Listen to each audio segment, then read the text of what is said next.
హరే కృష్ణ కృష్ణ కృష్ణ హరే హరే హరే రామ రామ రామ హరే హరే హరే అనేది హరి శబ్ద రూపంగా అర్థం చేసుకోవచ్చు. విష్ణువు మరొక పేరు భ్రాంతిని తొలగించేవాడు అని అర్థం. మరొక వివరణ హర రాధ పేరు, కృష్ణుని భార్య లేదా అతని శక్తి, కృష్ణుని శక్తి.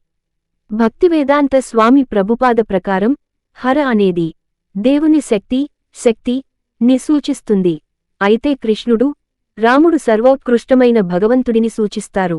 అంటే ఆకర్షణీయుడు, అన్ని ఆనందాలకు మూలం అని అర్థం. కురుక్షేత్ర యుద్ధం తర్వాత కృష్ణుడిని కీర్తిస్తూ భీష్ముడు చెప్పిన విష్ణు సహస్రనామ శ్లోకంలో కృష్ణుడిని రాముడు అని కూడా పిలుస్తారు.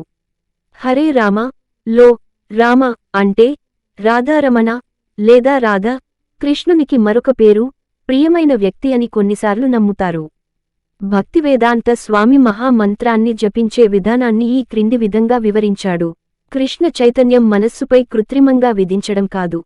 ఈ చైతన్యమే జీవుని అసలైన శక్తి. అతీంద్రియ ప్రకంపనలు విన్నప్పుడు ఈ స్పృహ పునరుజ్జీవింపబడుతుంది. హరే కృష్ణ కృష్ణ కృష్ణ హరే హరే హరే రామ రామ రామ హరే హరే అనే ఈ కీర్తన ప్రత్యక్షంగా అమలవుతుంది ఆధ్యాత్మిక వేదిక నుండి. అందువలన ఈ ధ్వని కంపనం స్పృహ ఇంద్రియ, మానసిక, మేధో స్థాయిలను అధిగమిస్తుంది. అందుచేత ఎవరైనా మునుపటి అర్హత లేకుండానే జపంలో పాల్గొనవచ్చు. ఈ వీడియో మీకు నచ్చినట్లయితే వీడియోని లైక్ చేసి సబ్స్క్రైబ్ చేసి శ్రీరాముని కృపను పొందగలరు. జై శ్రీరామ్.